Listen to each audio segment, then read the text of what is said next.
existential threats. Donald Menace. Trump's speech at Mount Rushmore compares communism to WA and 9/11 threats. Vulgar barbarity.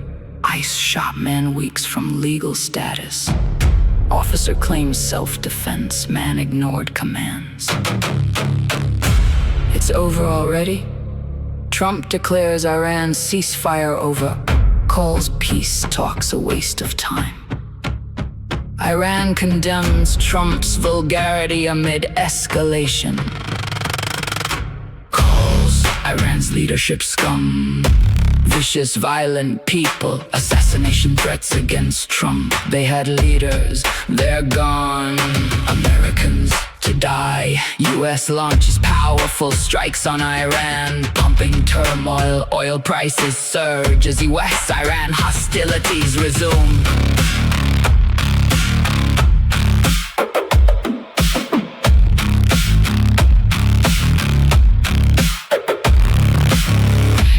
Launches new wave of strikes. Child massacre RUS. US commanders ignored warnings on Iranian girls' school strike. Iran calls it a war crime, humanizing man crimes against humanity. MKUltra CIA mind control program. No one imprisoned called expendables. A license to kill. Did MKUltra really end? Prioritize profits over kids' safety, fueled mental health crisis. Infant death linked for studies link SIDS to vaccination. Global metastasization, cancer cases set to soar globally. Synthetic life, lab-grown spud cells mimic growth, replication, division. Humans, we have arrived! Brazil hit by alien invasion alerts. Rare seismic event.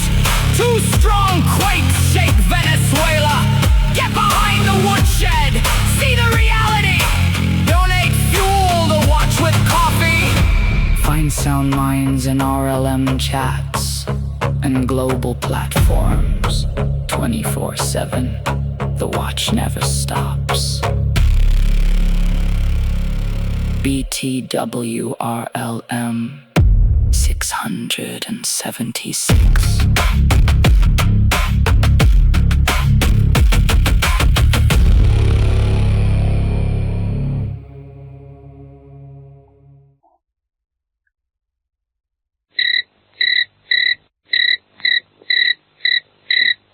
Interrupting the current neo-Ukrainian climate challenge, behaviorally controlled, energy-starved, alien-invaded, nuclear-glowing, postulated cricketism to bring you behind the woodshed. This is Crickitude Busting episode BTWRLM676. And remember, being free is not a spectator sport, so get you behind the woodshed and bring those miscreants with you. And we're continuing donation season. It's going to be quite a while. Need your help. Need the donations, go find the links. Either send a coffee, a KOFI donation, if you will, or send more. We would like to have more. We have quite a few $100s worth of material, hardware to buy. Again, it's like I said, it occurred to me, I think it was last week, all the hardware we've been running on for the last couple of years is timing out. So it didn't quite dawn on me until just this last week why these were dying on it. So once they're fixed, then we're going to go for a lot longer, except to the point that they're working a lot harder. They're doing a whole lot more now. Sound and the crew is really putting some stuff together to try and keep things going. So if you would, please donate. And to those of you that don't have anything more maybe than content, donate that. Get in touch with Sound and get yourself a slot in the network and produce your material and tell people, tell the world what you think it's about. I don't know that there's anybody that's got all the answers, but we don't know what parts we all each have either that may actually be working. That's what I try to do, bring to the broadcast everything I've done in the past that worked or didn't, because we learn from our mistakes, or how people made mistakes and how we had to fix it, and all this other stuff. There's a lot of work behind all that, and it is a lot of work, but it still has to be done. If we have any ideas of we ever growing up we were going to be free in a country, whether or not we truly believe that or not, like there was quite a few things that were told me when I was young, and I'm trying to think, looking at him askance, saying, no, I'm not so sure if that's really going to work out. Well, there's reasons for our doubt. And some of that's our own apathy, and it's built in our nature. As I've said, the protocols of the elders of Zion will tell us about. Forget the political or the accusatory type nature of what that document's about. Go look at it as the frailties of mankind and how people exploit. Maybe you get a different appreciation. Maybe you'll understand more of what I try to do to get us to understand what really it takes to get into being able to learn to discern when we understand we're also being programmed to not be able to, or to come to biased opinions. We all have those, and they're real hard to break sometimes. Sometimes reality wakes you up, and that's, some of us have had that experience, and we got to see more of what is really going on, and not just book work, but how to really make it work, how to deal with someone who's not going away, that seems to have they believe they have all the power in the world, and they're just another guy or a gal in a costume.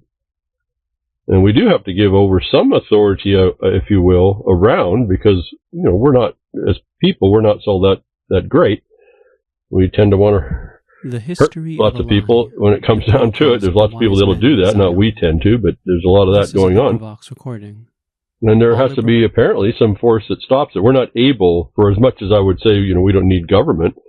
I've explained why at least governmental records are real important, in particular our property and our property proofs and rights and the conveyances.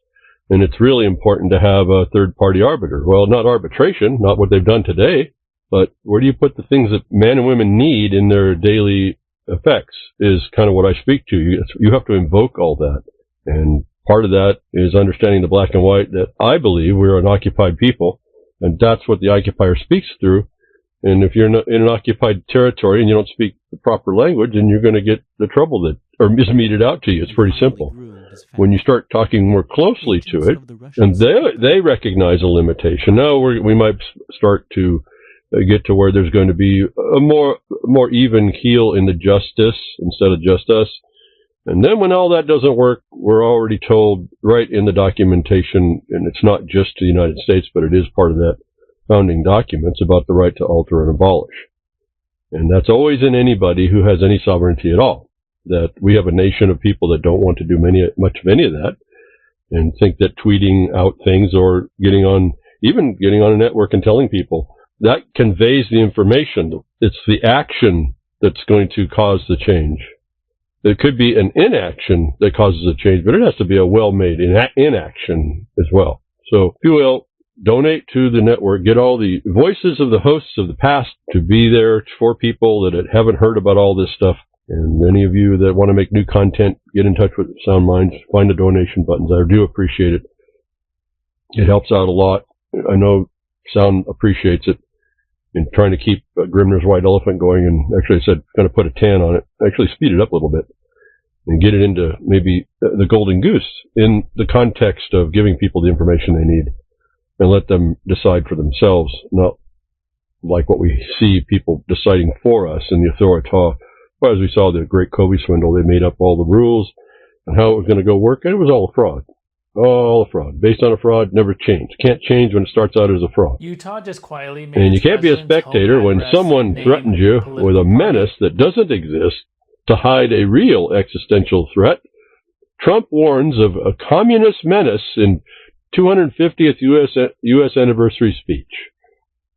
No, this distractor-in-chief, or Captain Oblivious, in fact, there is even more dangerous political threat than the communist menace, so-called, and it's the public-private partnership fascism. By definition, the joining of corporate and government, the very thing Trump continues to reorganize and rebrand and onshore. And instead of distractor-in-chief, at least as Captain Oblivious, he admits being SMART, but not too intelligent.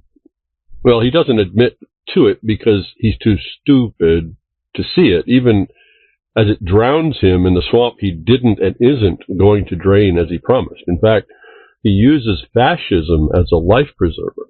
Then, P.T. Barnum Trump proclaims how exceptional and greatest the American three-ring bread and circus is, while every other country brings on the same public-private fascist techno-tyranny, as I've been covering for years.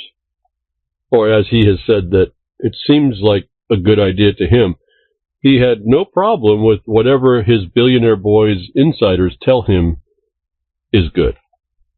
Then he tells you he didn't know anything about his 30% increase in wealth since the start of Trump 2.0.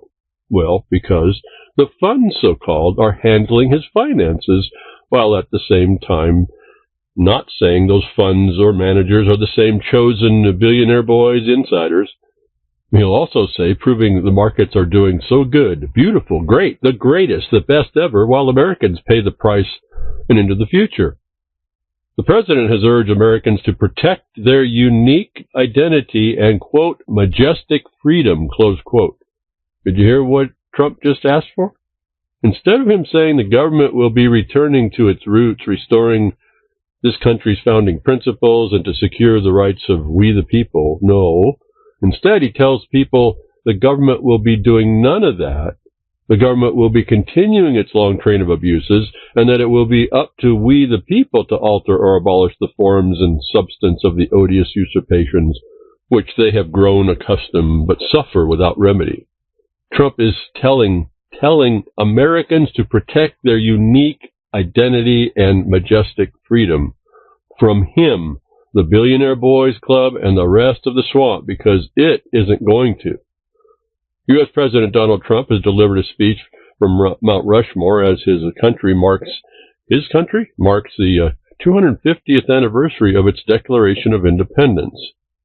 Oh, and don't get me started on all that independence moronicy, please.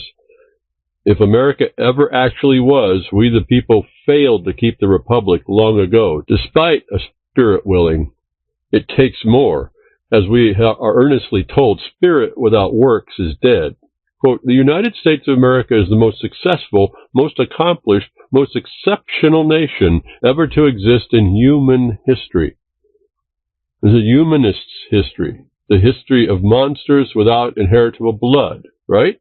We talked about this over and over again. Humans, monsters without inheritable blood is not, and by definition in law cannot, be the history of a posterity inheriting a republic established by the Founding Fathers. But, Bertha, there it is, glossing over that abject failure of the republic, but appeal to the myth in the duped. If anyone listening didn't have a direct hand in keeping the republic today, or sufficiently so, despite our best efforts, it's lost, waiting for a people, the men and women of America, not humans, that care. Quote, there is now a resurgence of the communist menace in our land, including from newcomers to our country who embrace ideas totally opposed to our way of life and our great success, close quote, Trump said, comparing the threat of communism to those posed by the 2 world wars and 9/11. That's right, invoking the bogeymen. I told you this 9/11 is going to be the gift that keeps on giving. I told that to you before the start of the Kobe swindle. But it wasn't a communist menace that was being fought during World War I and II, was it? In fact, the purported communists, the Soviets, worked together with America. And it wasn't a communist menace they told us was hiding in the caves in Afghanistan, was it? And it wasn't a communist menace that allowed the evidence of 9/11 destruction to be hauled off and destroyed by Trump's buddy and mayor of New York City, Rudy Giuliani. In fact, it wasn't anything that we were told. And that's how any communist menace is compared. The real and existential threat is something else unmentioned. We're going to give our country its identity back, Trump said at the conclusion of his 30-minute speech. Quote, we're going to give our country its identity back, Trump said at the conclusion of his 30-minute speech. Quote, you do not have to be born here, but you do have to love what we have built. You must love our country, close quote. Well, tell that to Lorenzo Salgado Araujo, who did love our country. The man killed by Trump's unidentifiable immigration gangster goons for no pretty good reason. And I'll get to Lorenzo in a moment. Well, I actually can't get back to him. He's dead. A recent Gallup poll found that only 50% of the U.S. adults said that they were, quote, extremely, close quote, or, quote, very, quote, proud to be American. The lowest level recorded since the pollsters began asking the question in 2001. I'm telling you, this 9/11 is the gift that keeps on giving. Shock treatment over and over and over. Here we are, 2026, and that's the only reference we've got. And they're doing that for a reason, and we the people didn't stop it. Other pollings have suggested that a significant number of Americans did not plan to celebrate July 4th this year, while many doubt that the country's ability to endure another 250 years. What do they mean, 250? Does no one read anymore? We didn't make it the first 250 years. It ended with at least the post-founding father Lincolnized era. And that is documented in the servitude to the federal power in each of the several states. I've read about those, almost every document. Did we forget as well to look behind the curtain too, Toto? The anniversary has also been overshadowed by disputes over whether the festivities have become too closely tied to Trump personally, rather than serving as a bipartisan national commemoration. But Trump is part of the Uniparty. And he just said Americans are on their own. It's the Americans that will have to protect their unique identity and majestic freedom. Because Trump nor the governments are going to, but more importantly, have not. And you knows them when you sees them, right, Dr. Francis Lieber? Now, which anniversary was overshadowed? The one that died with Lincolnization, or the post-government terrorism era? Soon to be Pax Judaica terrorism of no peace, if we're not there already. Remember, peace means war for everyone other than the chosen of the world. And we're prayed to be not of the world, because the synagogue of Satan is nowhere else. And more federal crimes here against mankind, and the Declaration of Independence, when you go read it and what it was made for, to the killing. The son of the man killed by ICE was close to getting legal status. And I want to have you see the word man here, and I think this is an important distinction, as I make it all the time. It did make the title. The son refers to him. He doesn't say he's a human. But son, man killed by ICE, another one. He says his father may have feared agents in unmarked vehicles wanted to steal his tools. And this story becomes more and more one. I have a video after this. I'll give you a link in the blogcaster. When you hear more of the story, put yourself in this position and be the man, be the family, be in the community, a long-standing community. Be someone who worked for 35 years in a place and then understand that you're being what you think chased by an unmarked car full of guys. What are you going to do? You're taking a crew. You are a business owner. And you're taking a crew of guys to do their work that they've been doing for 35 years in their own community. The son says this guy was getting his legal status together. Means he was an immigrant. And this is my point about the due process. He was doing the process. He should be left alone. They're claiming, ICE is claiming, he wasn't the target. Well, he ends up being the target. He ends up being a dead target. His son said his father may have feared the agents in the unmarked vehicle. Why are we still allowing and not having outrage over cops that do not identify themselves?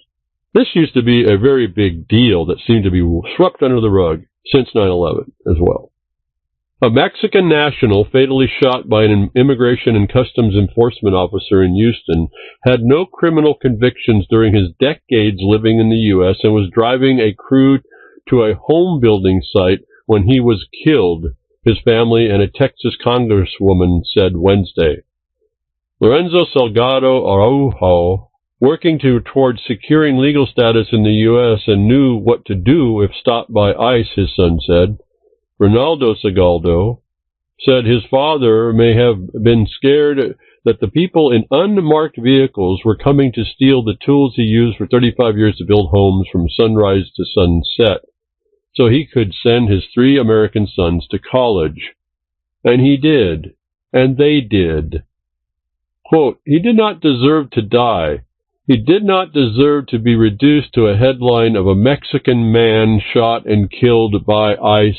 He deserved to live a quiet life as Lorenzo Salgado Araujo, a husband, a father, and a job creator of dozens of men who also wanted the American dream, close quote, Salgado said during his news conference. The shooting happened Tuesday in Magnolia Park, a neighborhood that has been a hub for Houston's Mexican-American community for a century. Salgado Araujo was shot after he ignored commands and attempted to ram an officer who fired his weapon in self-defense, the Department of Homeland Security said Tuesday in a statement. Where have we heard this story over and over and over? And you get the video, and it's not the way they said. And we're still allowing these people to breathe air and rule our lives. ICE officers were targeting him because he was living in the country without legal permission, according to the department which oversees ICE. Let's rewind that just a little bit. They were targeting him because he was living in the country without legal permission. He was in the process. That's legal permission. So we know there's a lie right there. The man's car struck an ICE vehicle, the department added. Democrat U.S. Representative Sylvia Garcia said that Salgado Araujo had no criminal conviction. Houston firefighters said he was shot in the abdomen. He died at a hospital. 3 other men appeared to be detained as Salgado Araujo lay moaning on the ground, according to his son, who said one of them was his uncle and that no one has heard from any of them since. Salgado Araujo met his wife as a teenager in Mexico. They came to America and built their own home in Houston with help from friends and family who worked on his crew. His wife made his lunch before he left for the day and had a hearty meal ready when he came home.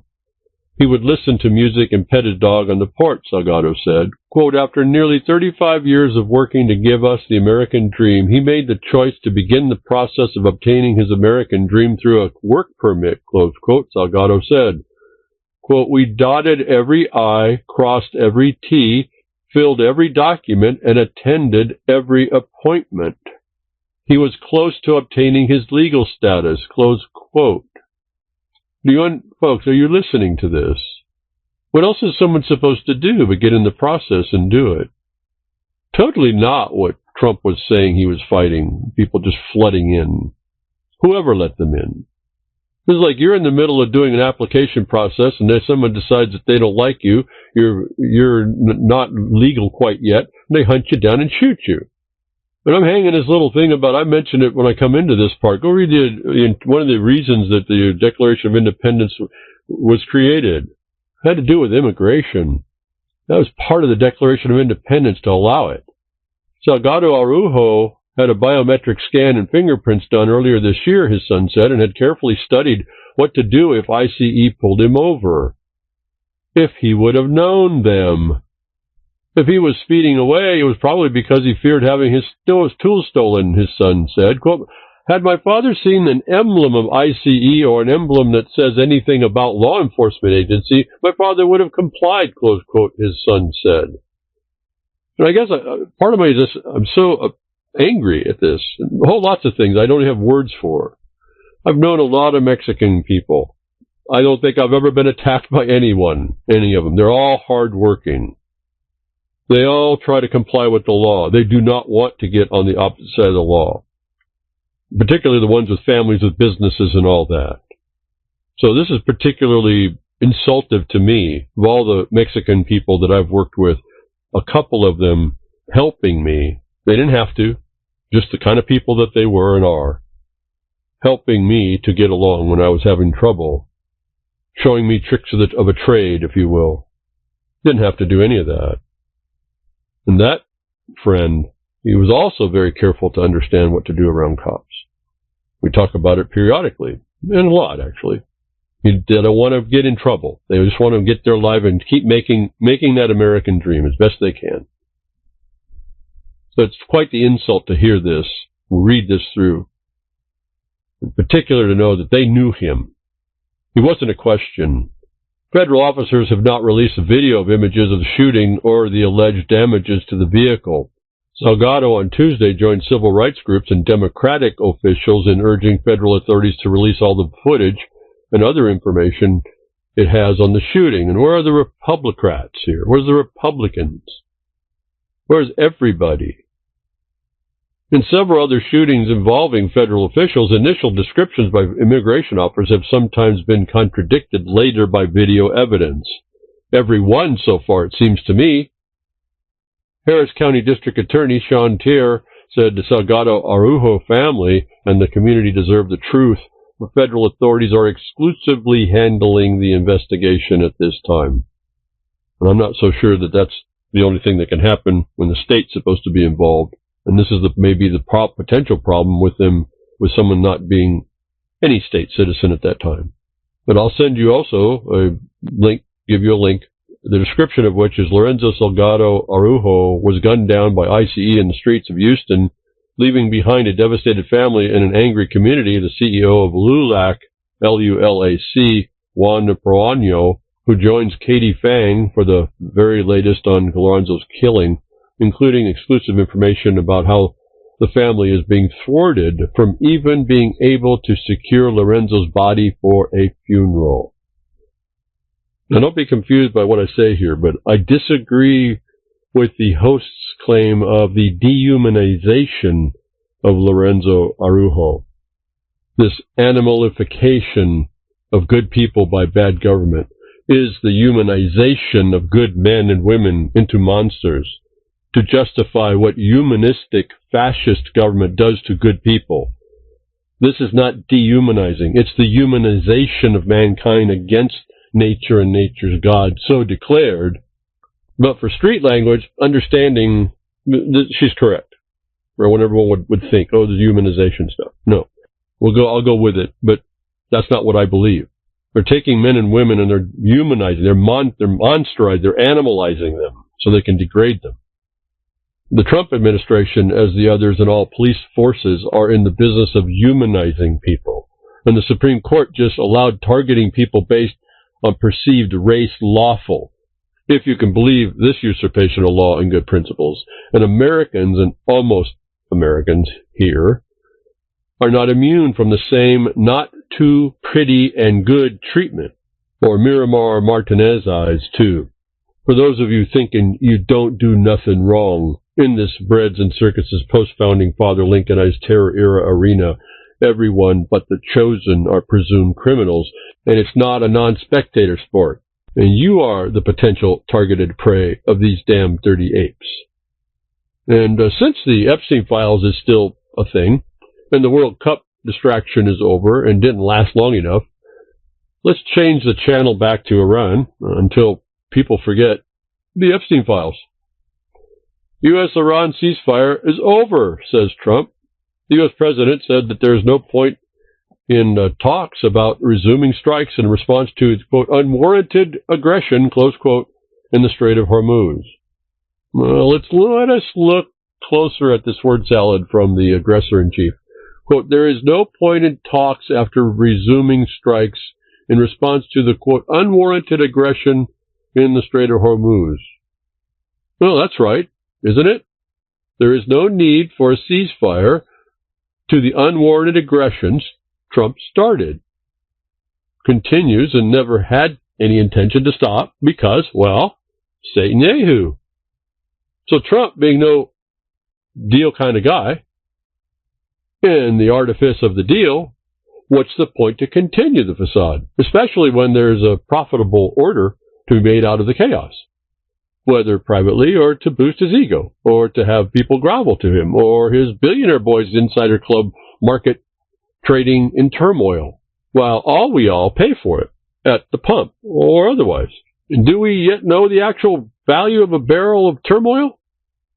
Well, Trump might be a way to finally figure that out. And so Trump sees no point to an actual ceasefire, even if Satan Yehu doesn't have him by his neck there, whether or not by blood ritual or WWE SmackDown extravaganza. Speaking on the sidelines of the NATO summit in Ankara, Turkey, Trump lashed out at the Iranian leadership, calling them scum, cuckoo, vicious, sick, and violent people, and confirmed that the ceasefire was over. Yeah, tell us how you really feel. Did Trump ever grow up? I mean, sticks and stones it all. And the tantrum when you don't get your way with actual adults in the room. Quote, I don't want to deal with them. I'll speak to our negotiators that want to negotiate, but as far as I'm concerned, it's just a waste of time dealing with them. They're liars, he said. Spoken like a true liar in chief. I can say the same about criminals and clowns, form of government destructive of the ends of securing rights, or only to the few or chosen, that I don't want to deal with and institute a new government at home. Do we, the people, take Trump's lead and begin a kinetic action against everything we don't want to do just cause?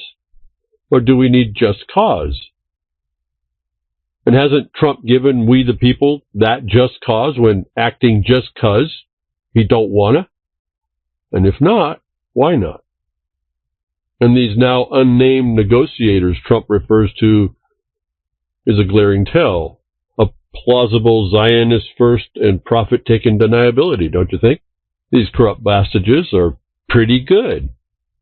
And I have to give that much to them. But sometimes adults have to do things they don't want to do, especially when they're caught doing very bad, not good things, or where they cause a belly award of nowhere against someone that has had enough of the foolishness.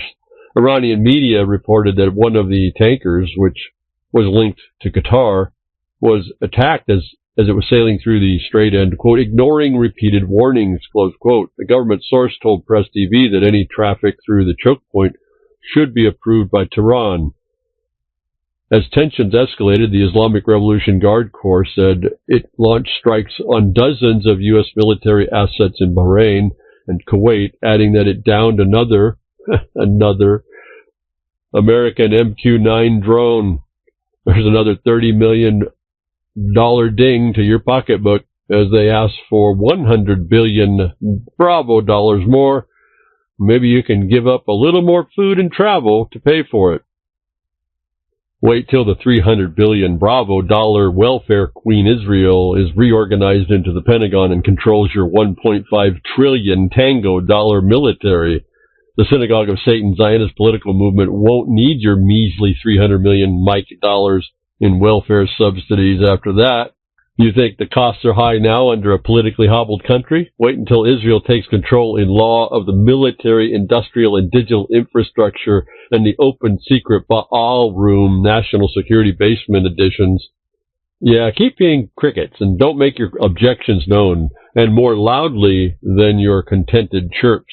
But don't be surprised at what that crickitude gets you in the very near to you future. The U.S. agreed to lift its naval blockade in stages, while Iran agreed to make its best efforts to ensure free passage for commercial vessels through the strait for 60 days. But Trump couldn't go 60 days, as I predicted, because as climate change is not about the weather, Trump's ceasefire is a war to nowhere and is not about peace. There's too much profit to be made before he leaves office, and too many people to kill, and stuff to destroy, a lot of territory to steal, whether aiding the greater Zionist political project or developing the great Zionist real estate casino by the sea and water theme park development franchise with Trump's name on it. Right, Witkoff? How about it, Kushner? What say you, living memorial to an assassinated president, the Trump and John F. Kennedy Center for the Performing Arts? As an aside, did you know obstructing naturalization, i.e. immigration, was one of the causes stated in the Declaration of Independence for justifying separation? Now, where does that place the importance of the killings of 2 Americans protesting Trump's lawless interference in immigration and denial of due process in the infringement, if you think the pretty good assassinations by federal forces, could have any merit? And how far gone Trump is in making America great in this post-founding father Lincolnized government terrorism era, and how fashionably late to the party, tea or otherwise, we the people are. And Tehran isn't having Trump's no-class treatment. Iran condemns Trump's vulgarity During a new round of tensions, Iranian Foreign Minister Abbas Araghchi has hit back at U.S. President Donald Trump after he called Iran's leadership scum and a violent people. The spat came as the United States resumed strikes in Iran in the most serious flare-up of hostilities since the country signed a preliminary peace framework last month. Quote, addressing the civilized and courageous nation of Iran with derogatory language does not diminish its greatness, close quote, Araghchi wrote on X on Wednesday evening. But it sure diminishes the people of America Trump is to faithfully serve. Quote, Iranians are known for our civility, culture, and strong moral values. We do not answer vulgarity with vulgarity, but with action, fearlessly and with great valor, close quote, he added. Although the diplomat did not mention Trump by name, Iranian state broadcaster Press TV said he was responding to the comment the U.S. president made earlier that day during a NATO summit in Turkey. Vulgar is a correct description of Trump's antics. Barbaric might be another one. Neither make America great again. The Mar-a-Lago mauler is truly last class. And I think he's been caught up by the Iranians on this. So, Trump also says U.S. agreed to continue talks with Iran, but declares ceasefire over. U.S. President Donald Trump said on Friday that the United States has agreed to continue the negotiation process with Iran at Tehran's request, however indicating that the ceasefire is over. So magnanimous to deal with these scum, right? Quote, the Islamic Republic of Iran has asked us to continue talks. Continue to talk as more people die for the greater Zionist political movement project does not make a peace president. We have agreed to do so, but the United States has stated to them in no uncertain terms the ceasefire is over, Trump said on Truth Social. But the ceasefire was never actually on. So what's any agreement worth with Trump or the United States? It is a national disgrace. Does not make America too great. Overnight, into Wednesday, the U.S. forces launched a series of strikes on Iran. The U.S. Central Command claimed the move was in retaliation for Iran's actions against commercial vessels transiting the Strait of Hormuz. The Iranian forces reported retaliatory strikes on U.S. bases in Bahrain and Kuwait, while Tehran accused Washington of breaking the memorandum on the cessation of hostilities because Netanyahu said no. All that MOU discussion and meetings and production expenses vying for the greatest show on earth, talks to nowhere good. The great taco vendor, if you must, whether in word or deed, and you knows 'em when you sees 'em, right, Dr. Francis Lieber? And ever the victim, old Nick here, declares himself Iran's number one target, or the number one target of Israel, as long as Trump is numero uno, while holding all the cards, right? The U.S. president warned that he, quote, may be gone, close quote, as a result of the potential assassination attempt. Mr. P.T. Barnum Trump, it's not potential or attempted if you're goned. Like, this broadcast has been gone by C. Rumble. There's no potential attempt about it. You're gone. But whatever, when Iran, right? You might want to look around your cabinet. No, not the drawers. Those losers, you're swimming in the swamp you made great again. Right, Charlie Kirk? It sounds like Trump's taken an MK Ultra suicide admission or doing an WWE SmackDown extravaganza promotion like Butler appeared when Iran was going to do it anytime. Trump made the remarks at an NATO summit in Ankara on Wednesday after the U.S. struck dozens of Iranian targets in retaliation for alleged attacks on oil tankers in the Strait, while the U.S. military accused Tehran of unwarranted aggressions. Iranian media, citing government sources, said that one of the tankers had ignored warnings, stressing that Iran should approve all passages. And so I read that part again just to show you this is all the same incident that I've been referencing, not just different pieces of information thrown together. Remember that Iran is also protecting itself against hostile shipping. And that's why they have the rules set up. Following the attacks, Trump branded the Iranian leadership scum, sick, and cuckoo, declared the ceasefire over, and called the continued negotiation, quote, a waste of time, close quote. Projecting much, Trump? And remember, last month, Trump said he would be honored to meet the Iranian Supreme Leader, Ayatollah Mojtaba Khamenei, that he has a very good reputation, actually, Trump said. Is it any wonder national leaders can't trust Trump? Well, except to trust his resorts and casinos and last-class look at me. No, not me. Trump's international thuggery. At the summit, Trump also alluded to the role the U.S. had played in the targeted assassinations of the Iranian leadership. Quote, they had leaders, they're gone. And they had another set of leaders, they're gone. Now they have another set of leaders, they may be gone, close quote, he said. The U.S. President noted, I may be gone too because I'm their number one target, close quote. Quote, that's the way they act, close quote, he added, claiming that he is doing, quote, what's right for the country, close quote. Well, if it's the way they act, have you considered Israel? Being you insulted Netanyahu, and if the Zionist front gets its Netanyahu-inspired Section 224 of the 2027 NDAA and the FUTURE Acts passed into legislation, American sovereignty is lost to the foreign terrorists, and that they don't need you no more, and Adelson and AIPAC and their barbarian horde save a bundle? And when you say, what's right for the country, what country exactly? Because America and Man Street ain't seeing it. Over the past several years, Trump has been targeted in several assassination attempts.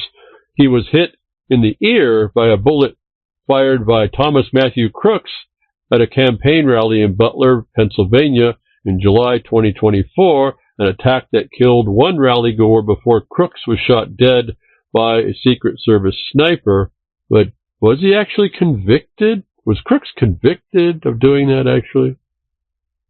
But there it is, the loyal butler that keeps on serving. Old Nick Deer's blood ritual and WWE SmackDown extravaganza, or MK Ultra programming and the sanitization op, right, Mossad? 2 months later, a man was arrested after being spotted with a rifle near Trump's golf course in Florida. But Iran's still gonna done it with a sympathizer of the Zionist-supported Ukraine. Correct? This is how this game gets played? Because Trump is already using U.S. Air Force to fight for Israel, as I said long ago that he would, because remember, Trump's war to nowhere with Iran means nothing substantive to the United States that didn't exist before Trump's unwarranted aggression against Iran. The U.S. wants no Israeli involvement in strikes against Iran. No, we'll do it. We're going to do it. The administration of United States President Donald Trump does not want to see Israel involved in the strikes against Iran amid renewed hostilities between Washington and Tehran, the media reported on Friday, citing 2 Israeli sources. I mean, they don't even need Section 224, it sounds like. Israeli Prime Minister Benjamin Netanyahu would really want to join the U.S. strikes, close quote, but the U.S. doesn't want Israel involved at the moment. At the moment.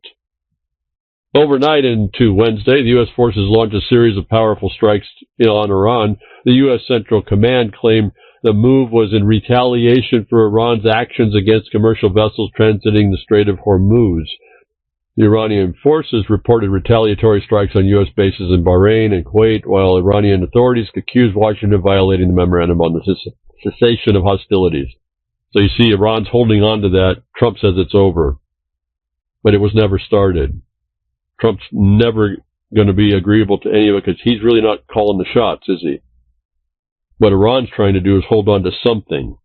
On Thursday, Israeli Defense Minister Israeli Katz said that the Israeli Defense Forces remained on high alert and was prepared to resume military actions against Iran if needed. On Wednesday morning, Trump said that the ceasefire with Iran was no longer valid.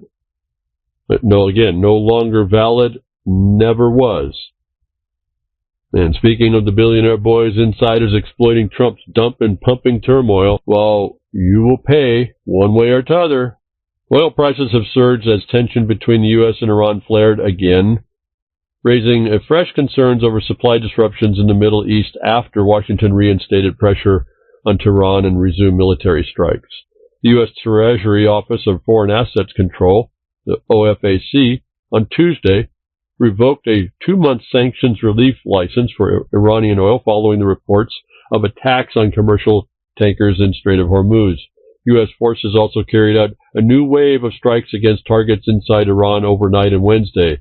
September Brent crude futures rose as much as 6% on Wednesday. But, Bertha, as we just heard, some ships are not abiding the transit routes and procedures established by Iran so that it can monitor for hostile ships due to Trump's unwarranted aggression, unwarranted hostilities in his war to nowhere. Private profit to him and his billionaire boys and girls club that you, my listeners, likely not in. And if you're in, how about a donation to RLM? It'd be much appreciated. Thank you very much. Or maybe even consider buying my gold mining claim so I can escape the war to nowhere being committed and waged against me right now.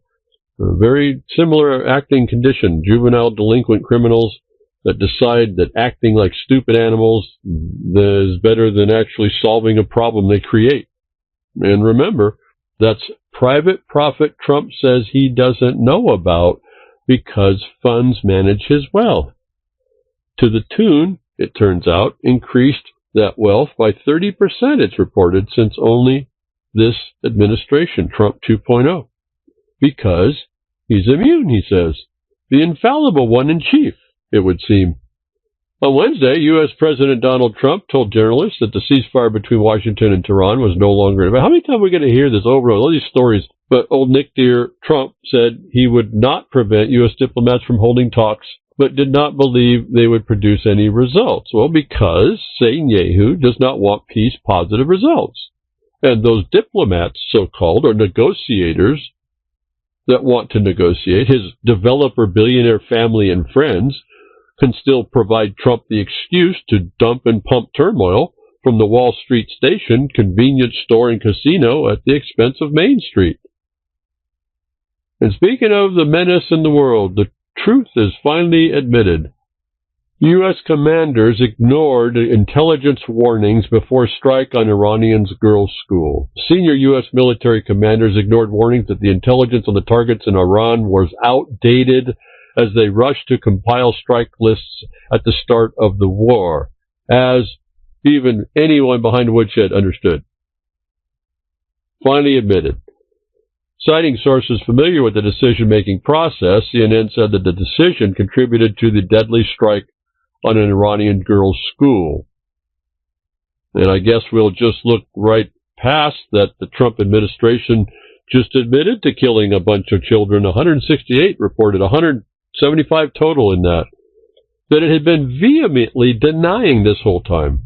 And worse, it was a double-tap strike for evil measure, Israel genocide style, that no children would be left behind. 168 murdered, a pittance. Trump allowed to be murdered in Gaza for his international resort casino at Kushner Water theme park by the sea. How do you feel about that, First Lady Melania Trump, with your professed concern for the children directed to Putin, who did nothing and could decide nothing, that the U.S. installed and supported Ukraine regime had already committed and commits and then blames on Russia? And what happened to all that there anyway? That letter you sent.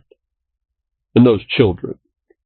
Now add Gaza and Iran to your concerns about those dead children, please.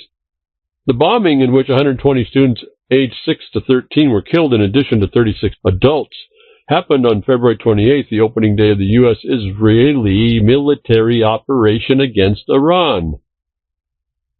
According to the broadcaster, messages embedded in the Pentagon's targeting system warned that the intelligence on some strike sites was based on years-old information and required verification before locations could be approved for the attack. The warnings were overridden for, quote, expediency, close quote, as commanders sought to accelerate the approval of strike options. CNN cited three sources familiar with the decision-making process as saying on Tuesday. Sounds like it's expedient to kill people, too, with ICE, doesn't it? Seems like an administration plan.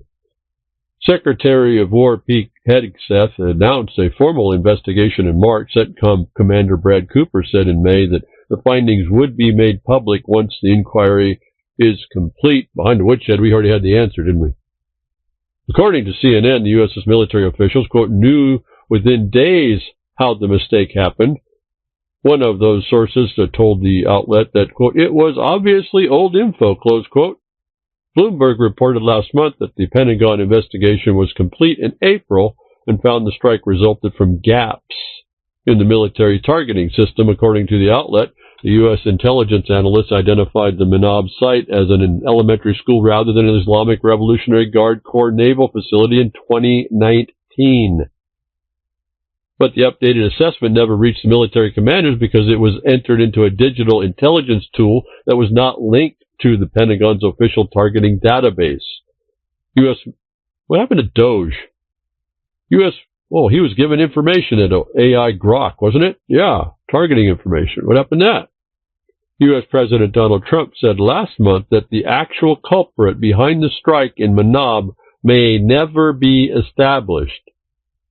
But the Iranians are the scum, cuckoo, sick, vicious, and violent people. I said at the time behind the woodshed that he had no right to make such a claim before any investigation began, and that the denial likely pointed to the fact that the liar-in-chief knew but needed time to either work out the excuse or hope people forgot. The Iranian people, the ones that matter most in your Satan Yehu Judeo-Christian woke war to nowhere, didn't and won't forget the treachery of the deceiver-in-chief or the agency of the great Satan. Quote, there was missiles flying all over the place, and it's horrible what happened. Somebody said it was our missile. Maybe it wasn't our missile, but I have seen nothing to lead me to believe it was, Trump said. And despite a freeze frame from a video of one of the U.S. Tomahawk missiles that caused it, you can just see Trump waving his arms and hands as he described the trust me bro moment. Quote, missiles flying all over the place, and it's horrible what happened, close quote. Yeah, now go ask the teachers and the mothers and fathers or other family members or the sons and daughters you and your regime killed how horrible it was, if you didn't kill those in your double-tap strike. Iranian officials have described the attack as a war crime and a crime against humanity and demanding accountability. And there is the rub, isn't there? The actual accountability seems like the global problems for all peoples on the earth. Accountability against people in government gone bad, doesn't it? We're all suffering the same problem of the world. And on those crimes against humanity, the CIA's sickest secret may finally be exposed. New MKUltra hearings have reopened questions about victims' destroyed files and experiments America never answered for. A decorated U.S. Air Force serviceman with no history of violence suddenly abducted, raped, and murdered a 3-year-old girl. When a search party found Jimmy Shaver wandering near San Antonio, Texas, he appeared to be in a trance, unable to explain where he was or how he had gotten there. After his arrest, he reportedly failed to recognize his own wife when she visited him in jail. Until the moment he was executed 4 years later, Shaver insisted he had no memory of committing the crime for which he had been sentenced to death. More than 70 years later, some researchers believe his case may have been linked to one of the CIA's darkest Cold War programs, MKUltra, the covert project that sought to manipulate, erase, and ultimately control the human mind through drugs, hypnosis, and psychological experimentation.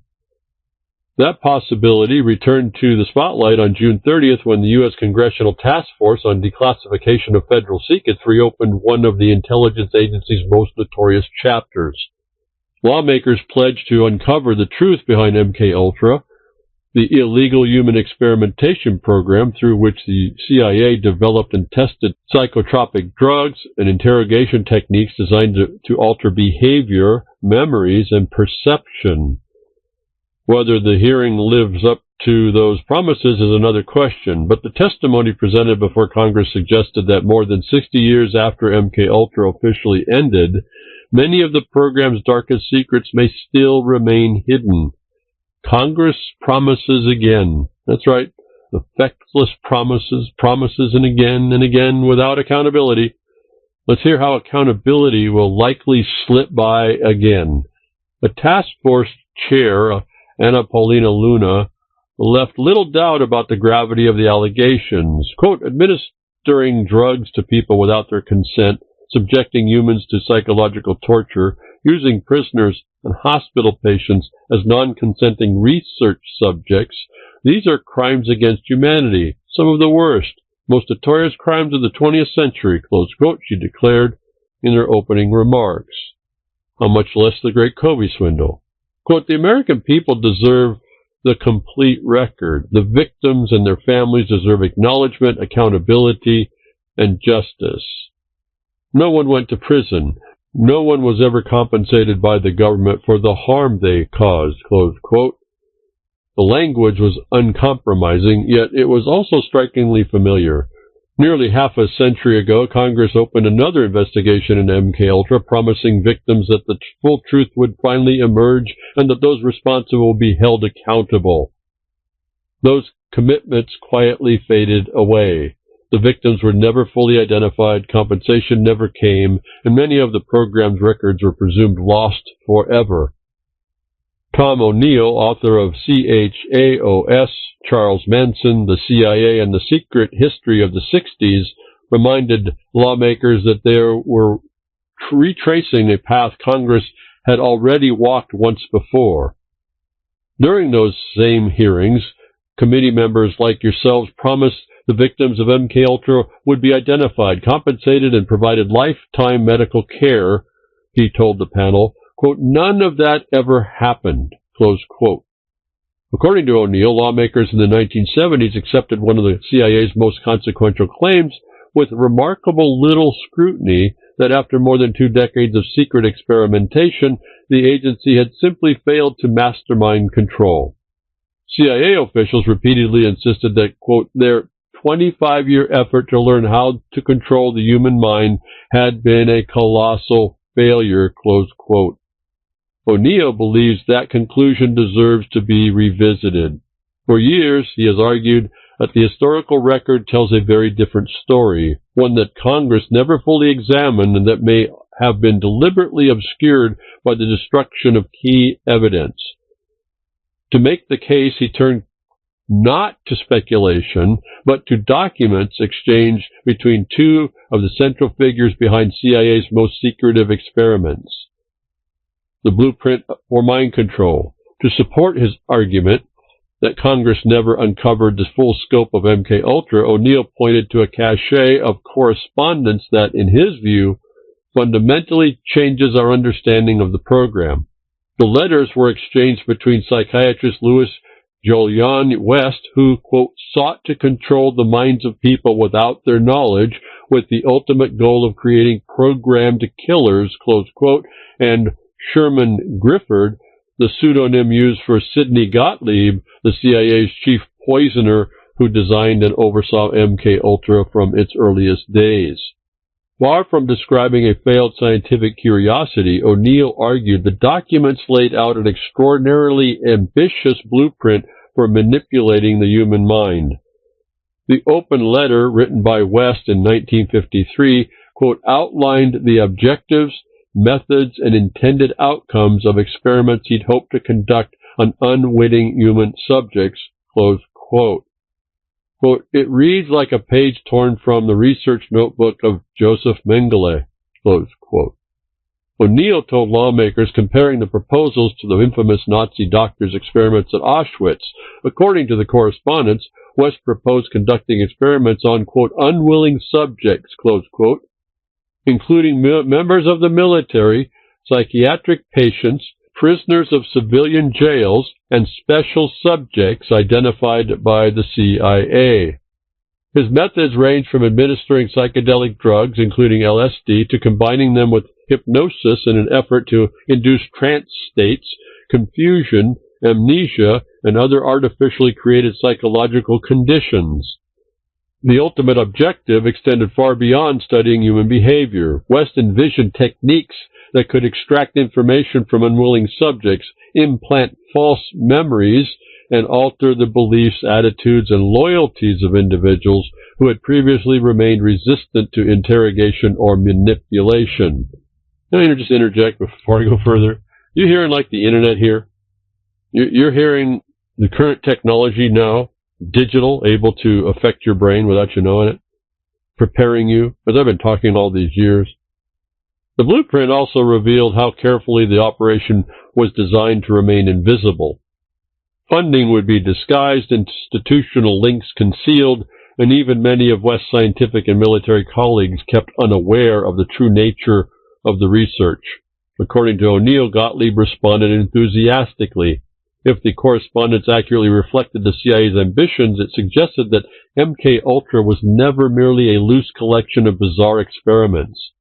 It was an organized effort to develop practical methods of psychological control while shielding the entire enterprise from public scrutiny. The case that should never have happened. For O'Neill, Jimmy Shaver's aforementioned case illustrates those ambitions more vividly than any surviving document. An extraordinary crime unfolded just 1 year after Gottlieb's approved West proposal. Before the murder, Shaver had been undergoing experimental treatment for severe migraines at the Air Force hospital where West headed psychiatric services. West himself later appeared as the court-appointed psychiatric expert during the proceedings. Shaver was convicted and sentenced to death. Until his execution in 1958, however, he maintained that he had absolutely no memory of committing the crime for which he had been condemned. O'Neill does not present the case as a definitive proof of CIA mind control. Rather, he argues that the extraordinary overlap between Shaver's unexplained behavior, his treatment under West supervision, and the psychiatrist's own proposals for inducing amnesia-altered mental states demands far closer scrutiny than it has ever received. For him, the case raises the same uncomfortable possibility that has shadowed MKUltra for decades, that some of the program's most consequential experiments may never have been acknowledged, let alone investigated. That is precisely why O'Neill concluded Congress should resist accepting the historical record at face value. Quote, nearly 50 years ago, another committee investigating MKUltra believed it had been told the truth about the program, close quote. He told lawmakers, quote, it had not, close quote. Instead, he urged the task force to undertake, quote, a thorough re-examination of what this program accomplished, what Congress was told, and what may still remain hidden, close quote. A trail deliberately erased. If O'Neill challenged Congress to reconsider what MKUltra achieved, journalist and historian Stephen Kisner focused on different question, why so much of the program remains unknowable. Kinzer is the author of Poisoner-in-Chief, widely regarded as the definitive biography of Sidney Gottlieb. He told lawmakers that even after years of research, he believes only a fraction of the story has been uncovered. Quote, I am painfully aware that I have discovered only a small portion of what Gottlieb did and what MKUltra was, close quote, he said. At the heart of the project, Kinzer argued, was an ambition far more radical than simply improving interrogation techniques. In its quest to, quote, implant a new mind into someone's brain, close quote, the CIA first sought to, quote, destroy the mind that was there already, close quote. To pursue that objective, MKUltra experiments spread across prisoners, psychiatric hospitals, universities, brothels, and CIA safe houses. By any modern standard, Kinzer argued, many of those experiments amounted to medical torture. The victims, he noted, occupied a special category inside the CIA. Quote, they were called expendables, close quote. Kinzer said, human beings who would not be missed if they disappeared, close quote. According to Kinzer, Gottlieb effectively operated with, quote, what amounted to a license to kill, close quote. Even today, no one knows how many people were subjected to MKUltra experiments, nor how many died as a result. Yet Kinzer argued that focusing solely on Gottlieb risks misunderstanding how the program actually functioned.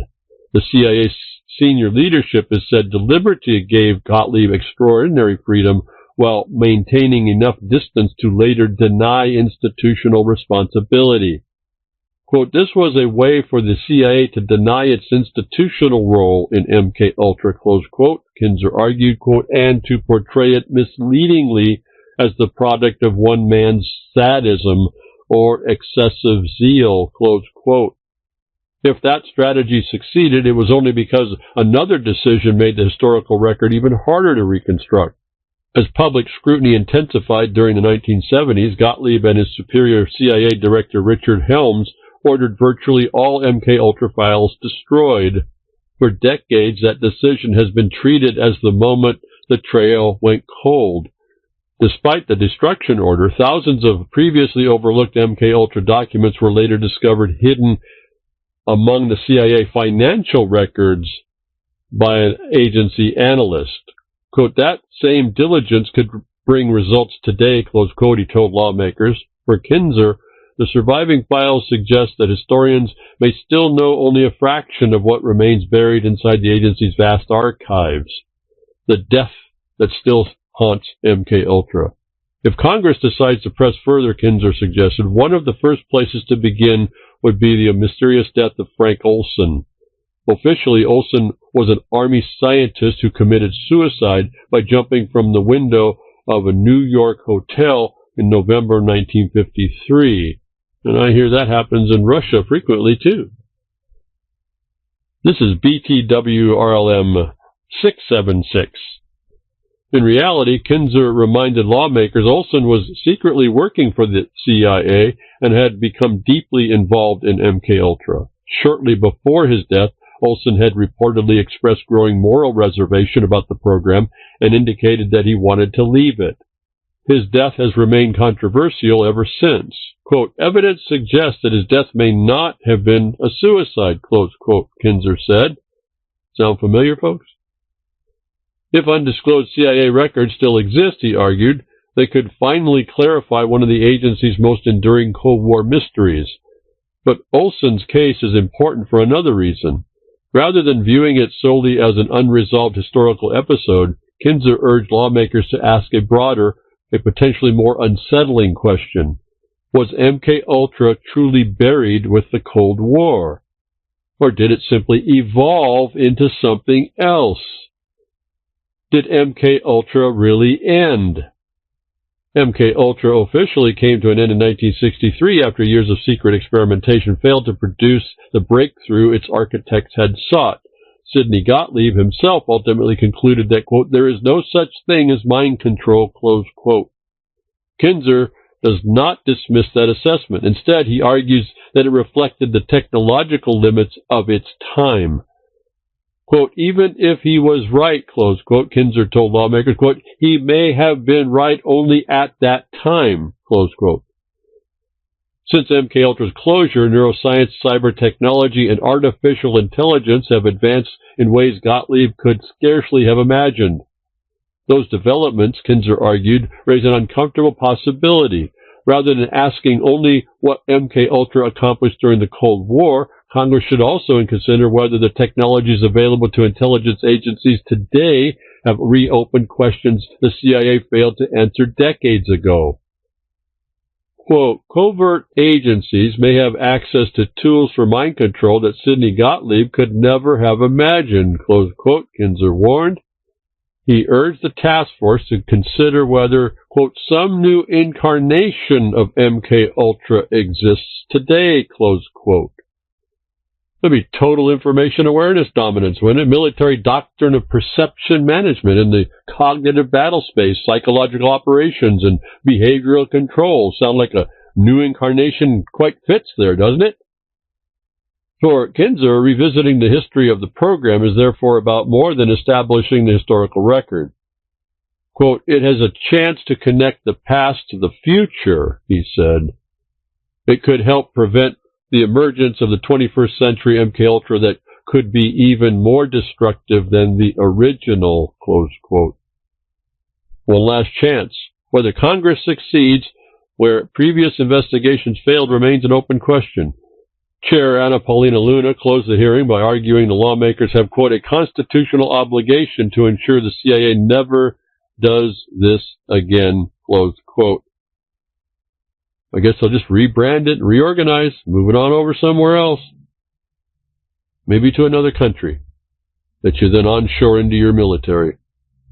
She also revealed that she had frequently visited CIA headquarters in Langley, where officials told her previously unseen MKUltra records are currently being prepared for declassification. That disclosure may prove to be the hearing's most significant outcome. Nearly 50 years ago, Congress also promised victims and their families that the full truth about MKUltra would finally come to light. Those promises were never fulfilled. Today's task force has pledged to finish what its predecessors began. Whether it succeeds may ultimately depend on the simple question, how much of the story still remains locked inside of the CIA's archives? And I would say just any information that's been locked could not have been brought justice at all, could not brought any information sufficient because it was all classified, the stuff they don't want people to see. And speaking of governmental crimes against mankind while exposing the faceplant of fascism, U.S. states seek $1.4 trillion tango dollars from Meta. Mark Zuckerberg's company has been accused of designing Facebook and Instagram to addict children and teenagers. California, Colorado, Kentucky, and New Jersey accused Meta of deliberately designing its platforms to keep children and teenagers hooked while misleading the public about the app's safety, the company said in a court filing on Monday. Was it Meta Ultra that we're looking at here? Meta MK Ultra here? At a court hearing last month, 4 states said that they had collected the proposed penalties by estimating the number of young users affected and applying fines allowed under state law. The $1.4 trillion tango dollar figure was disclosed by Meta in a legal response to the state's request on how damages should be calculated. Meta has rejected the estimate as legally unfounded. Quote, a sanction of that size has no analog in the history of consumer protection enforcement, close quote, the company's lawyers wrote in the court filing. Mark Zuckerberg's firm also called the plaintiffs, quote, outlandish calculations, close quote, baseless, and vowed to continue fighting the lawsuit. Now, I wonder whether any of the faceplant crew laughed at the Alex Jones $1 billion judgment.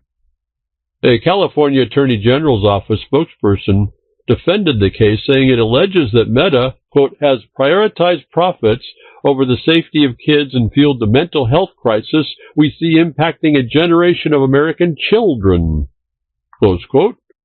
The office said it looked forward to, quote, holding Meta fully accountable, close quote. Okay, accountability for the safety and medical or mental well-being of Americans. Great, fantastic.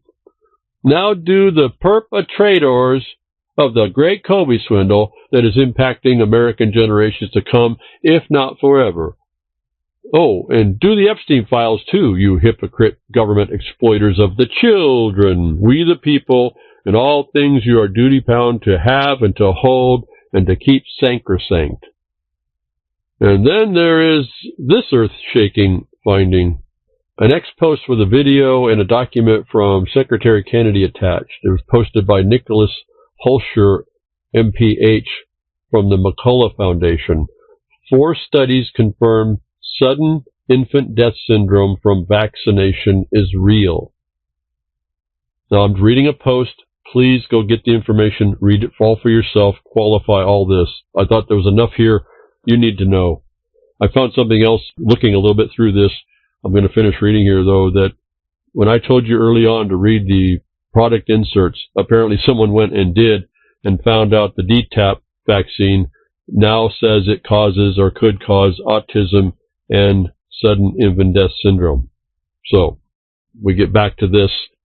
The studies find a link between vaccines and death. The journal Cartel deletes them, so you have to go search these out. researched the names. The Miller case is 1,048 SIDS cases identified in VAERS. 75% occurred within 1 week of vaccination. Number 2 is Holscher et al. Hundreds of infant and toddler deaths within weeks of MMR vaccination identified in VAERS. 24% were classified as SIDS. Number 3, the Hooker et al. Louisiana Department of Health death records show infants vaccinated at 2 months are 68% more likely to die in the following month than in unvaccinated infants. Girls had 112% higher odds. Number 4 source, Goldman et al. Vaccines likely cause SIDS via brain stem failure. Immature infant livers fail to clear toxic vaccine ingredients, triggering inflammation and brain stem dysfunction that can lead to sudden death during sleep.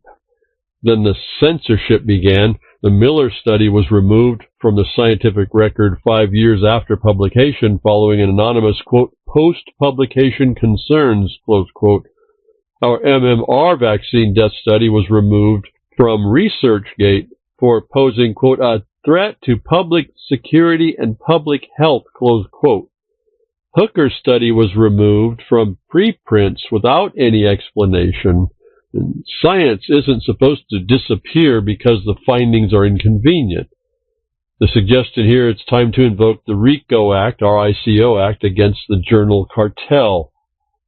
The medical profession isn't what people were told, and now private equity is squeezing harder to provide even less. So get informed. It's time to get you behind the woodshed now. Again, seeing the insert, given that it was a picture of the insert, seeing SIDS and autism in the product insert for a potential harm, qualifies all those right there. Don't need to really read more. Go read the product inserts very carefully. If not, do go find those reports and track them down. On these crimes against humanity, so-called, little monsters out there. Cancer cases to soar worldwide. Can I read that again? Prediction. Cancer cases to soar worldwide, says the WHO. The WHO. No, not the rock group. The owl. The little people from Whoville, but the World Health Organization predicts the cancer cases to soar. How can they do that, folks? The world's second leading cause of death is expected to affect more than 90% of the people by 2050, either through their own diagnosis or that of their close relative. What happened to the doctors? To compare, about 1 in 5 will develop cancer in their lifetime globally, which translates to approximately 20% of the population.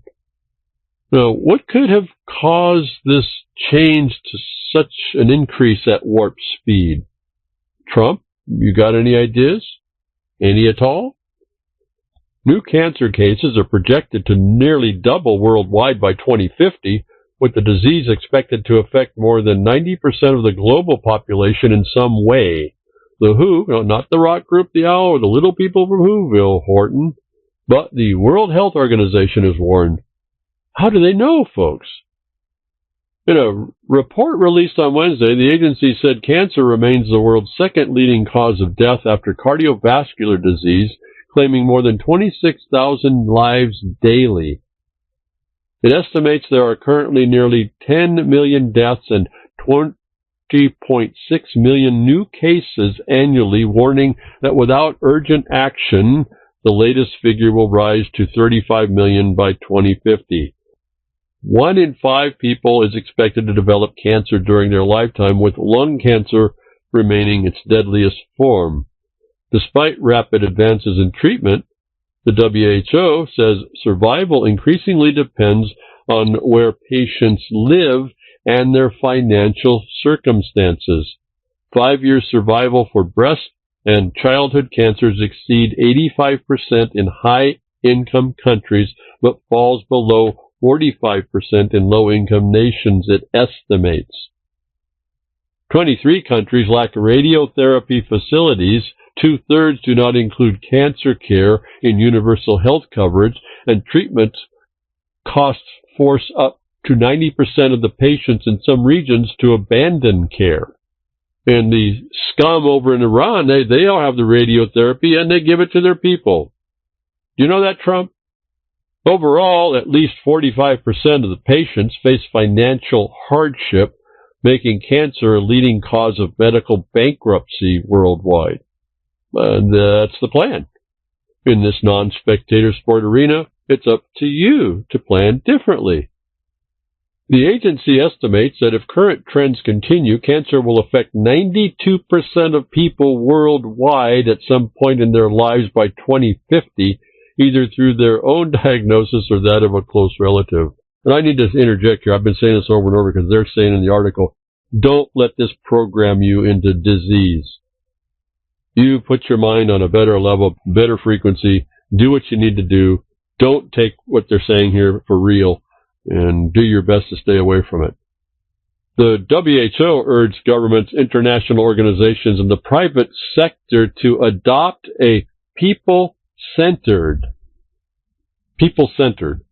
these warm and fuzzy, useless terms.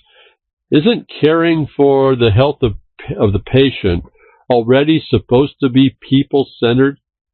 Well, that's sort of a trick question because corporations are people too, don't you know? Now what does that statement from the global pharma broker mean? The WHO urged governments, international organizations, and the private sector to adopt a human-centered approach to integrating cancer services from prevention to diagnosis and treatment into universal health coverage, strengthening support for patients and caregivers, and ensuring research and innovation expand access to treatment. Oh, so for patient and caregivers is in the list of what people-centered is expected to do, meaning people-centered is, by this global medical scare promotion, providing the limited liability to the medical services corporations and doctors to rely on to offer more expensive, innovative services to exploit and further profit from the harms caused by the prior death care interventions, such as the Great COVID swindle, because the WHO says so. People-centered, where corporations are people too, when spoken about by the global pharmaceutical broker, means corporate-centered exploitation and profit. If they are speaking to people, as in patient-centric, why the general promotion to pharma? Dozens of countries are currently developing cancer vaccines using different approaches. So Russia considers cancer a communicable infectious agent that a vaccine can stop transmission? Russia has been actively working on personalized mRNA cancer vaccines tailored to individual tumors. 2 experimental therapies, therapies, not experimental vaccines, 2 experimental therapies, Neo-Oncovac for melanoma and Oncopept for colorectal cancer, were cleared for clinical use in March. And that Oncopept certainly sounds like a peptide therapy, not a vaccine. More than 40 patients have since enrolled, with the first recipients already showing a strong immune response. But immune response does not prove cure. And pursuant to local communicable disease law, no substance is considered a vaccine unless it stops transmission of a natural infectious agent. The vaccines are expected to be provided free under Russia's national health insurance system once their clinical effectiveness is confirmed. So Russia considers cancer a communicable infectious agent, it sounds like. Or are we identifying the conflation from acceptance of the therapies with vaccines for wider acceptance? The U.S., UK, Cuba, and China are also pursuing cancer vaccine development through, quote, approved treatments, clinical trials, or personalized mRNA platforms. So cancer, again, is an infectious agent by this. Was the great COVID swindle using the same technology and approved death and harm-causing treatment? Sure was. So commenced the pharmaceutical gene therapies that started the cancers, but as I reported a couple of episodes ago, now new, improved, and AI-pronation enhanced direct-to-DNA, right? And as to give death the 1-2 knockout punch, have you heard about the yet experimental, innovative, novel therapy using a synthetic antibody, a type of lab-generated protein treatment called Vitro 2 that purports to address the first leading number one killer, cardiovascular disease? So easy, so effective, so free. In Russia, Vitro 2 is a one-dose arterial plaque remover that uses CRISPR-Cas9 gene editing tech to permanently alter your DNA, causing permanent, unknown, unintended consequences, technology DNA alterations in one dose where there is no going back if there's a problem. What could go wrong? Maybe the militarized great COVID swindle is a clue. 85% of the population eventually succumbed to the propaganda. Now we're told 92% of the population will eventually suffer cancer by 2050. It's only 20% now, we're told. But was that 20% estimate from before 2020 or after 2020? I didn't have time to check. And where medicine causes death, labs claim to create life. But more like they create death at warp speed. Researchers take big steps toward making synthetic life. Lab-grown, quote, spud cells, close quote, mimic growth, replication, and division. Scientists in Minnesota say they've built something from scratch that's not alive, but behaves like it was. Synthetic biologist Kate Adamala and her team created spud cells, tiny wobbling spheres assembled from non-living chemicals that can grow, copy their synthetic DNA, and split into offspring, according to research posted online. Unlike earlier efforts that tweaked existing organisms, these cells were constructed from the ground up, using liposomes filled with lab-made DNA and surrounding chemical soup that provides energy and the machinery to make proteins. Sound familiar in a COVID swindle kind of way? They're believed to be the first synthetic cells to complete the growth and division cycle. They're fragile, short-lived, and heavily dependent on their environment. Other researchers say they are far from being a living cell since they can't divide over more than a few generations. They also can't evolve, though they can mimic evolution with faster-growing versions created by inserting a genetic mutation overtaking slower ones. Quote, life is not binary, close quote, Adamala tells the New York Times. Quote, that's why I'm hesitant to call this alive. There's no clear line as much as we would love it to be, close quote. Supporters called the work a huge, huge step forward, understanding how life becomes life. Didn't that chemicals become life? Doesn't it even happen? And towards eventually designing tailor-made biological factories for drugs, fuel, or food. In theory, synthetic cells could also draw huge amounts of carbon dioxide from the atmosphere. The research is being reviewed for publication in a scientific journal. Adamala and collaborators are launching a non-profit research institute, Biotic, to push the cells toward what co-founder Drew Edney of Stanford University describes as an, quote, operating system for life, close quote. ND compares spud cells to the Wright brothers' early plane. Quote, the Wright brothers' flyer flying for 12 seconds doesn't get you a 737, close quote, he tells the Times. Quote, this is just the beginning, close quote. Why the name spud cells? Quote, I'm Polish, Adamala says. I'm mostly made of potatoes, close quote. She says colleagues initially wanted to name the creation after her, but she told them, quote, call it something that's not my name. Call it a potato for all I care. And if that isn't alien sounding enough, maybe the Brazilian government is trying to tell us Earthlings something. Humans, we have arrived. Brazilians receive alien invasion alerts. Thousands of Brazilians in a number of states were shocked and puzzled by emergency alerts sent to their cell phones in the middle of the night, some containing gibberish, while others warned them to brace for an imminent alien attack. Or maybe not. Or maybe a Trump invasion. He's an alien in Brazil, isn't he? The false alarms were sent between Friday night and early Saturday morning through Brazil's Civil Defense Alert Platform, a system normally reserved for serious warnings about floods, landslides, storms, and other emergencies.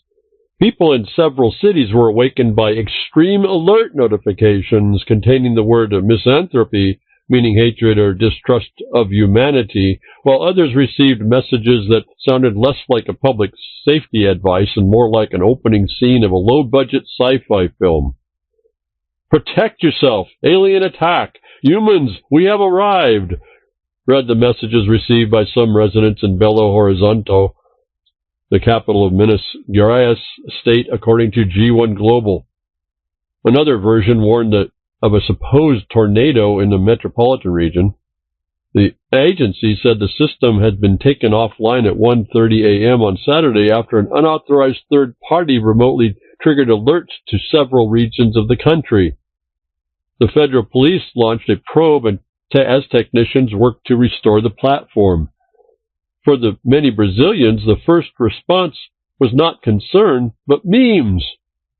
Others were less amused, noting that the same alert system is supposed to warn people of real disasters and that a false extreme message in the middle of the night could easily cause panic. Vince, easily cause panic. Yeah, that's right, until it's real. The incident came at an awkward cosmic moment.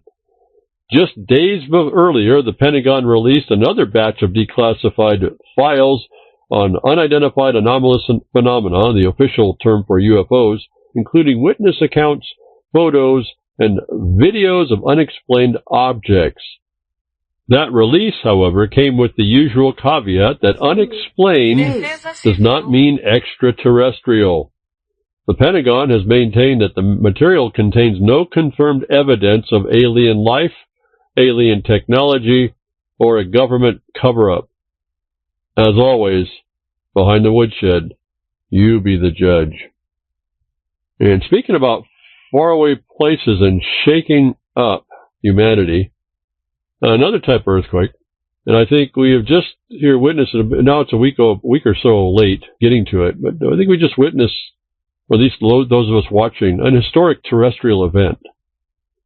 And you may have heard 2 quakes shake Venezuela. Buildings collapsed in Caracas during back-to-back quakes.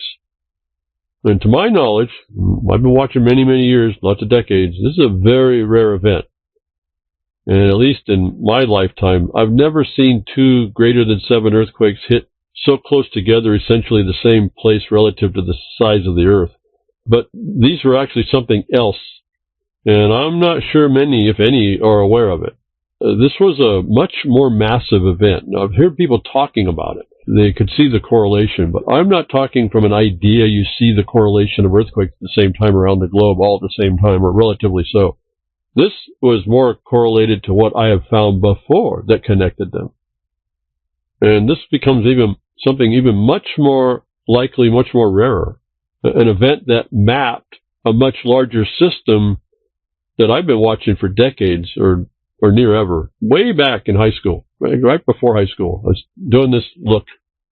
Back-to-back powerful earthquakes slammed Venezuela on Wednesday evening, collapsing buildings in the capital, Caracas. The U.S. Geological Survey said the first earthquake had a magnitude of 7.1, and its epicenter was west of the community of Morón, I guess we say Morón, located along the country's Caribbean coast, about 104 miles west of Caracas. The quake had a depth of 8 miles. And the other thing is, these are pretty shallow quakes as well. The USGS said an even larger quake, a 7.5 magnitude, hit just a minute later. The second quake had a depth of 6 miles, and its epicenter was 10 miles southwest of Morone. And that depth would predict catastrophic damage to anything not built well enough. And lots of things may not be built well enough. The quakes are among the strongest to strike Venezuela in more than a century. So it correlates to my not seeing it all this time, longer than I've been around, that it hasn't happened this strong. So there is a century of rarity relative to strength, and the pairing may be even more, well, rare. Not a state, but you get my point. The U.S. Pacific Tsunami Warning Center issued a tsunami alert for the Virgin Islands. Authorities in the Dominican Republic also issued one for the island. Another alert for the Puerto Rico was quickly lifted. Whether you were listening right there, that fault that it hit on goes out into the deep ocean, and I don't think its movement was much of a lifting moment north. So that's why that was dropped, that tsunami alert was dropped. And I'll be interested to see video of wider spaces than what they're showing anymore here. The terrain, the land, how it moves. It's very interesting. We're watching cameras now that pick that up, so it's been very neat to watch. People evacuated swaying buildings in Caracas and remained outside, many visibly shocked as they saw entire walls that had collapsed, making furniture visible from the street. Dust columns could also be seen in 2 neighborhoods of the capital where restaurants and other businesses were typically busy. Interior Minister Diosdado Cabello said the quake could be felt in several states, adding that the Altamira neighborhood in Caracas had alarming situations with collapsed homes and buildings, suggesting people were injured in the earthquake and asking motorists to give way to ambulances and other emergency vehicles. And I'm not sure what the number is now. It's jumped well over 3,000, I think, already, people dead from this. And at that point, the government was saying there's 50,000 people that are unaccounted for at that time.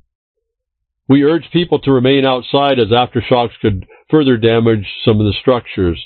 The USGS said that based on data from the twin quakes and the types of structures common in the area, this is likely a major disaster with extensive damage and many casualties.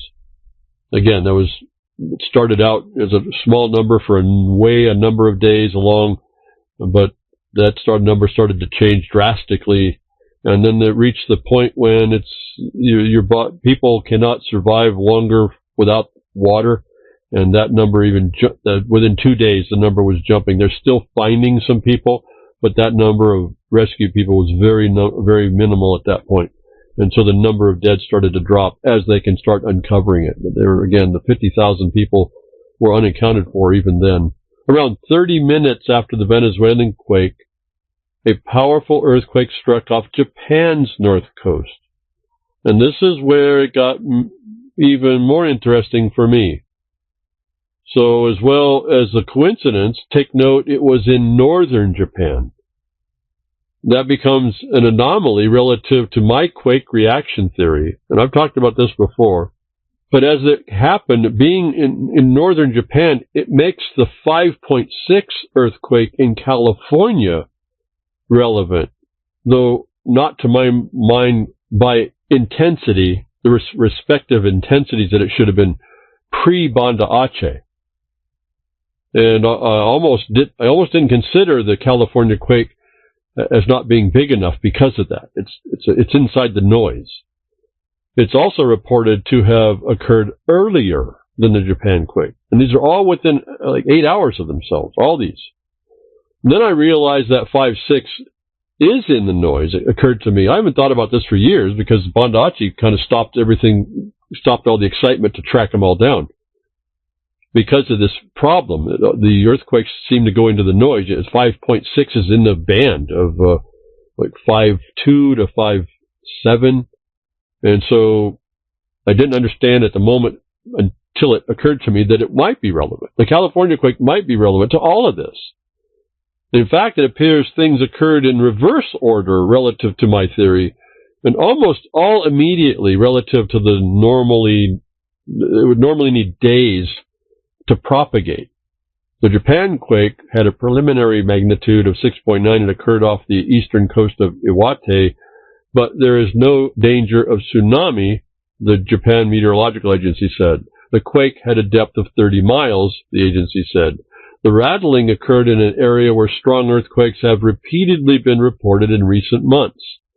Now, my theory is supported by multiple concurrences over time, many, many years, and despite it still currently being reported that no direct interaction between these events has been reported, is that if not the initial quake greater than 6.6, a secondary quake can be predicted thousands of miles away along certain seismic paths, not the ring of fire. These are across plates, but seismic pathways that are inside, mostly unknown, generally, and they happen so many days later, depending on the distance.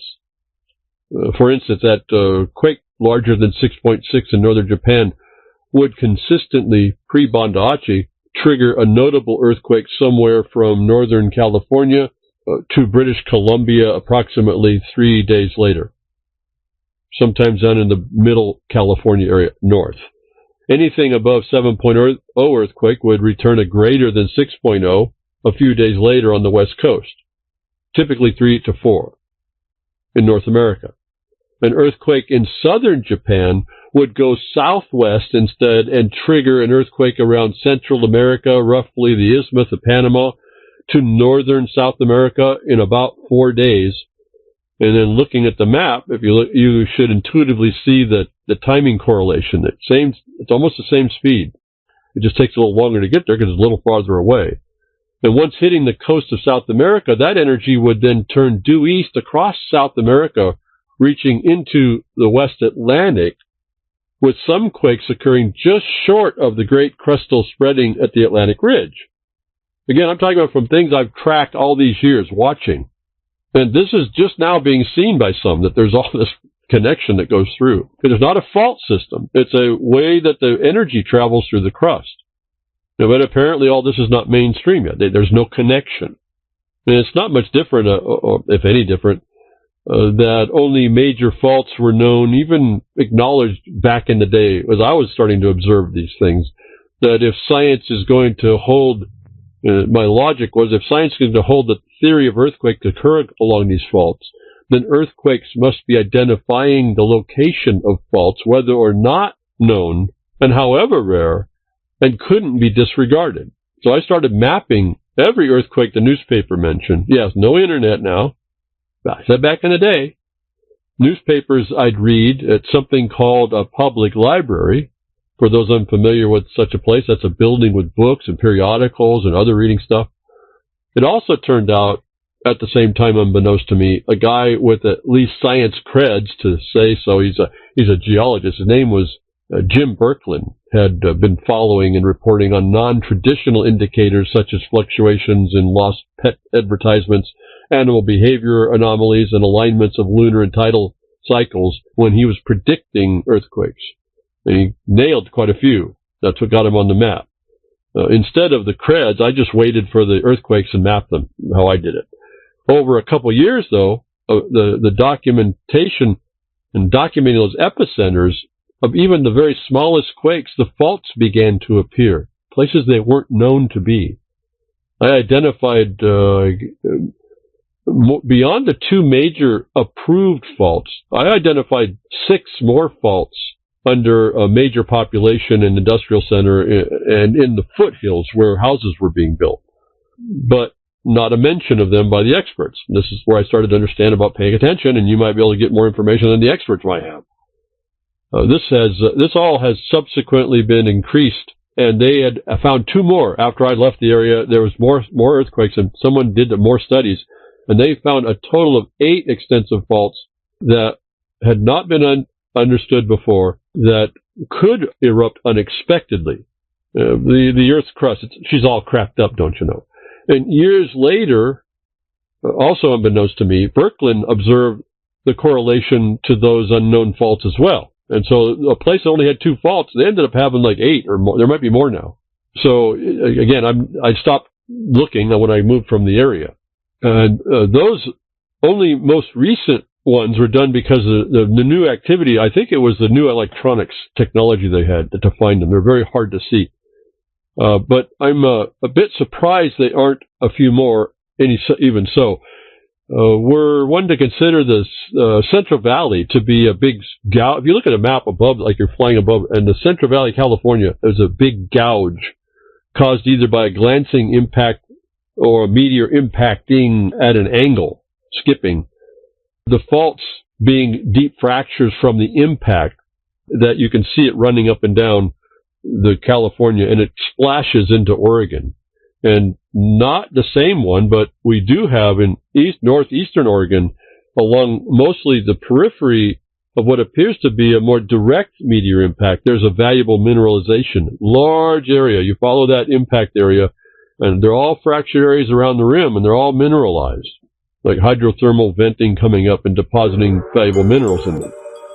And there's also precious stones and all that in different areas, all depend on how the energy came. But compare that now, the gold area in California next to the Central Valley.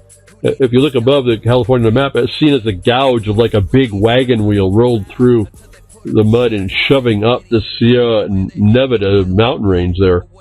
And in the same vein, maybe gold vein, decades ago, it didn't seem appreciated that these earthquakes are global triggering events that affect other places far away that are connected, but not by these fault systems. And what is interesting about the event that we just saw, the earthquakes occurred very near or at the terminus points of two distinct global seismic pathways, not fault lines, where the seismic energy goes through that I've mapped over time, but distinct. And they all erupted almost simultaneously. Now, I've never, ever seen that, ever. As an analogy, you stretch a long rope between two people and you have each, within a short moment of each other, move their respective ends quickly up and down to cause a wave to travel along the rope. Now imagine those waves traveling across the crust of the earth following an existing conductive or confined path. For instance, as here between Japan and Venezuela. That's a long rope, right? With two waves headed at each other. And it appears another two waves were going between the two by way of the 6.2 Middle East earthquake a few days later. That's even more interesting. And this is just like wave physics. This is not really hard to understand. Of interest as well, and too soon for my theory to exist as earthquakes, is that Hawaii, mentioned earlier, though I couldn't find it after I noticed it, it was described well within the general earthquake noise that it could be disregarded in the initial reports.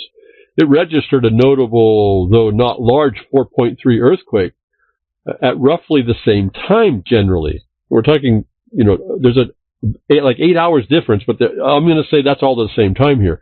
All these earthquakes are going on at the same time along this seismic pathway. It's also, that one to Hawaii is the southern seismic pathway that I've identified that goes from southern Japan. The northern one goes to North America. The southern Japan goes to South America through the Pacific Ocean, through the crust over the top of that. But Hawaii sits there in the middle, and it's a hot spot. Hawaii Islands are because there's magma coming up there. And you watch, it's tracked. All those islands are because the crust moves. Well, irrespective of all that, these energy waves travel across this crust. And I'm watching all these points flare up, all within a short time, almost immediately geologically.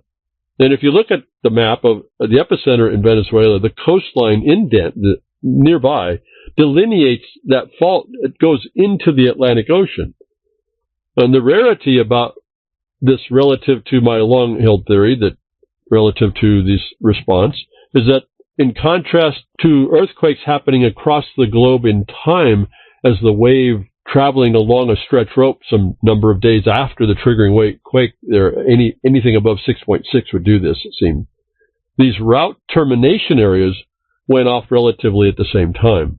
The one question now of many, how will that energy wave impetus propagate and to where, if anywhere? And there were answers about that. That's what I was thinking at the time, because this ends up being, in my theory, the energy roughly dies out. It gets too noisy in the noise after about 6 to 7 days.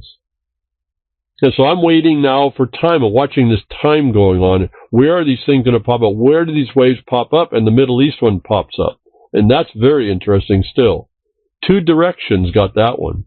From Venezuela across the Atlantic, and then from Japan to the Middle East. Again, looking at that, we did get a correlation right down the coast, the North American coast, one earthquake after the other, all the way down to the Central America. And then there was one in Central America, and then that's about where the energy died. That's how many days it took to get all the back around. So the farthest forward into the future, I believe I could correlate, if not prove the following response again, was that 6 days. That time came, I think it was 7 days, and all that energy dissipated. It went way into the noise, that 5.2 to 5.6 Richter scale level. It's so many earthquakes happening in there, you really can't tell if they're originating or reflective or whatever, responding, sympathetic, whatever name you want to use it. And I did think I ran across someone who did notice that and got me rethinking about what happened after Banda Aceh. They noticed things were happening within that noise, and it called my attention to there. I had stopped looking. And so I then was able to reconsider the Banda Aceh quake. It changed the tensions of it changed crustal tensions across the world to reduce the noticeable effects around the world. It was hiding the effect in the general noise of the other earthquakes, which I did mention at the time here on the network, the broadcast, that it might be that, but it didn't have any proof. It was too soon of that fact of the drastic shift that Banda Aceh caused, the apparent lack of subsequent 6.0 to 6.9 earthquakes following 7 point or greater earthquake activity that was normal up until Banda Aceh. Now, scientists have said and will say there's no correlation and no connection. I saw that lack of correlation stop and then hide in the general earthquake noise.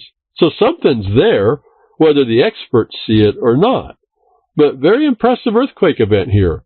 It almost get me excited again thinking about it. Wow, this thing is really rocking and rolling. And I'm going to have to consider that series of close earthquakes one event relative to my theory and something I have never seen before. And I wonder, too, is this response of the Earth a readjustment to the Banda Aceh quake disruption? So there's lots really to study still on this. Sad to hear so many people have to die over such an interesting thing. The big trigger here on the termination points may have been another massive adjustment, a different one than the Banda Aceh, which allowed the waves to start to run again. And that interconnected circuits that went off all at once made that announcement. So what was the anomaly I mentioned earlier? Well, northern Japan affecting the west coast of North America and southern Japan affecting out to the Atlantic Ocean by way of Venezuela were not separate this time as they have been for decades before that I've been watching. All the ends of the circuits went off relatively at once. Where'd that energy go? What will it do? Anything? Is Hawaii a clue? Why does it matter? Well, I suppose it doesn't matter, but you might live in these areas far, far away, but connected, whether the experts agree or not, and despite what the experts say, knowing that these Earth dynamics just might allow you to anticipate trouble, giving you that precious small amount of time to react to save yourself instead of standing stunned in a building that falls around you. On remaining in a building like swallowed up by liquefaction of the ground you thought was solid, as we've heard back in San Francisco many, many years ago. People didn't move. They stood in the building. The building sank right into the ground. Luckily, the building held up. They didn't collapse. They just sank. They had to be cut out from the second floor. Those people didn't run. They didn't know to run. They didn't anticipate moving. A few seconds matters. So when you understand that your area may be connected, though the experts won't agree to it, to some place that just went off, maybe you'll be ready. You'll be one of the people. Also can safely record that action for scientific posterity instead of driving off or under a bridge that just collapsed. Now, what happens out there on the Earth can happen to us at home in just a few more days if we're in the right spot. My theory couldn't work to warn people until after the first quake larger than 6.6 occurred. So may not help us, but we're looking at a dynamic. And after that goes off, I could predict a danger of earthquakes days later from that epicenter in far-off lands in certain areas. And it's modeled roughly on a tsunami propagation, but it's in the crust. It doesn't move at the speed that you see scientists say. It's literally more closely travels like a tsunami speed. It can be anywhere from 3 to 600 miles an hour. And this was even more interesting when I looked at the speeds of these. So my theory, being sympathetic, except for one recent technological advancement and acknowledgement of this interconnected crustal reaction, would not have helped anyone in this current event, being they all happened at once or relatively so. But there was that time shift. There was that space. And that's an interesting thing, because this new technology happens to be that don't be evil, Google. They may have done something very cool, although I don't necessarily like it, that Google, the surveilling android that it is, it uses an accelerometer in every accessible phone as a sensor for an earthquake prediction system.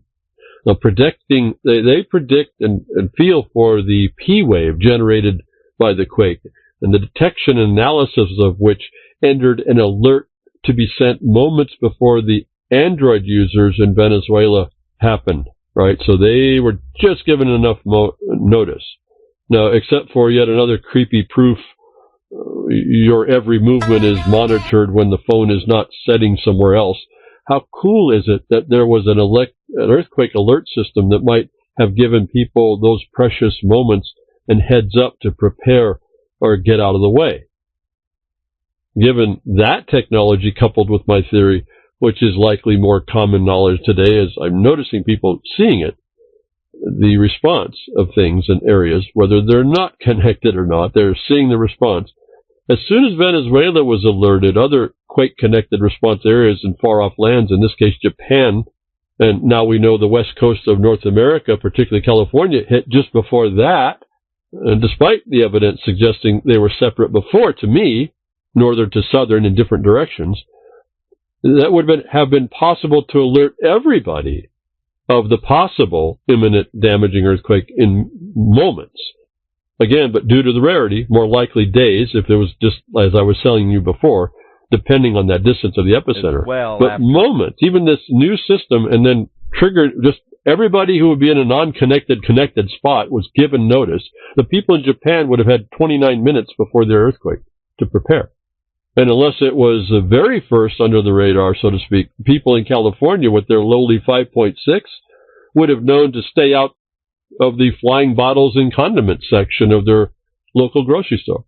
Part of the takeaway for us is then, even without the knowledge of the initiating catastrophic earthquake triggering or not sooner than the evening news, but far away from one, depending on wherever prone, the 6 days after did in fact produce those multiple earthquakes where they ought to have been, actually, as if like dominoes falling that traversed from the north to the south along the west coast, almost equidistant. Very fascinating to watch the uniformity as well from each other, going down right down the coast.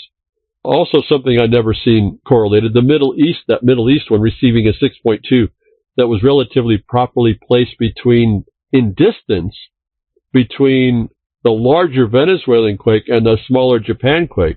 It was closer to Japan, farther from Venezuela when it struck the Middle East.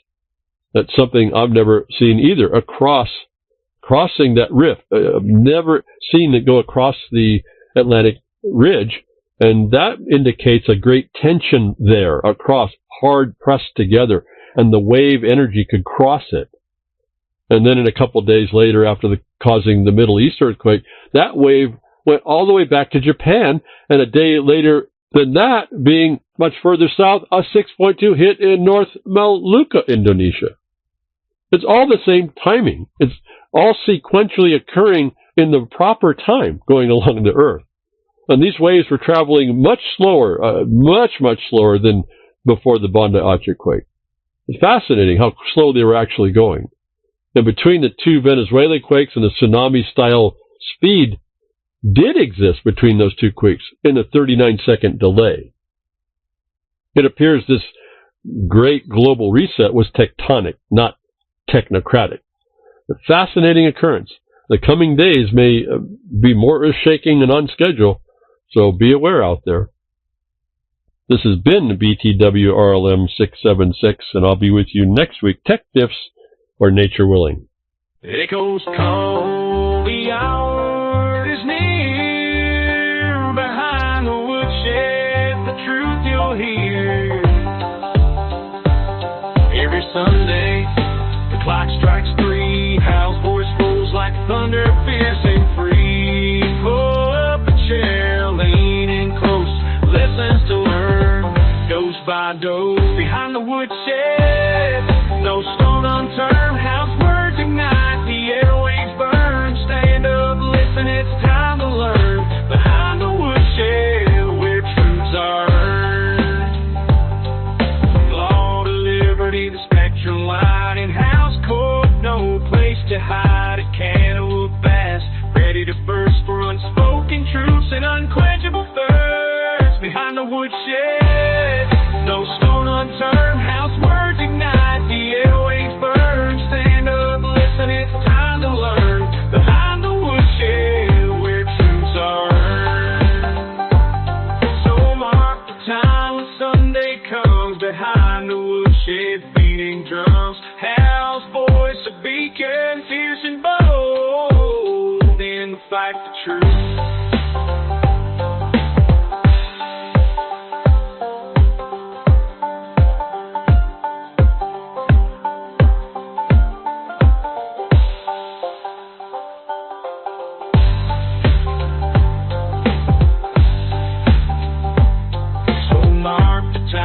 Sunday comes, behind the woodshed, beating drums, Hal's voice a beacon, fierce and bold in the fight for truth. Behind the woodshed, no stone unturned, Hal's words ignite, the airwaves burn. Stand up, listen, it's time to learn. Behind the woodshed, where truths are from near and far, Hal's truth shining like a northern star. A rallying cry in the digital space. Behind the woodshed, truth's the ace. As the sun sets, the truth still rings in Hal's words, freedom sings. Join us next week, heed the call. Behind the woodshed, standing tall.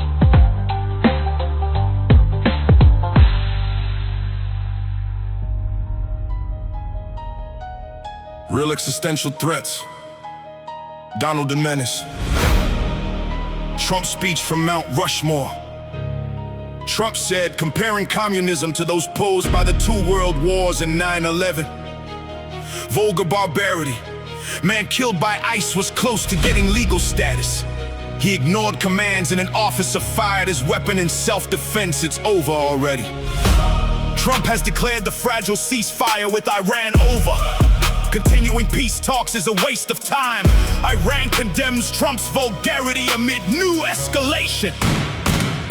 Trump, after he called Iran's leadership scum and violent people, they're led by sick people and they're vicious, violent people. Trump could be assassinated, they had leaders that gone, Americans to die. U.S. forces launched a series of powerful strikes on Iran, pumping turmoil, oil prices surges, U.S. and Iran returned to hostilities. U.S. forces also carried out a new wave of strikes. Child massacre RUS. U.S. commanders ignored intelligence warnings on Iranian girls' school. Iranian officials have described the attack as a war crime, humanizing man, crimes against humanity. MK Ultra, the CIA mind control program. No one went to prison, they were called expendables, a license to kill. Did MK Ultra really end? Meta has pride. War Prioritize profits over the safety of kids and fuel the mental health crisis impacting a generation of American children. Infant death link. Forced studies confirm sudden infant death syndrome from vaccination is real. Global metastasization. Cancer cases to soar worldwide. Synthetic life. Lab grown spud cells mimic growth, replication, and division. Humans, we have arrived! Brazilians receive alien invasion alerts. Rare seismic event. 2 strong quakes shake Venezuela. Get behind the woodshed, see the reality. Donate or help us stay awake with lots of coffee. Find sound minds in RLM chats or on global platforms 24/7. The watch never stops. BTWRLM676.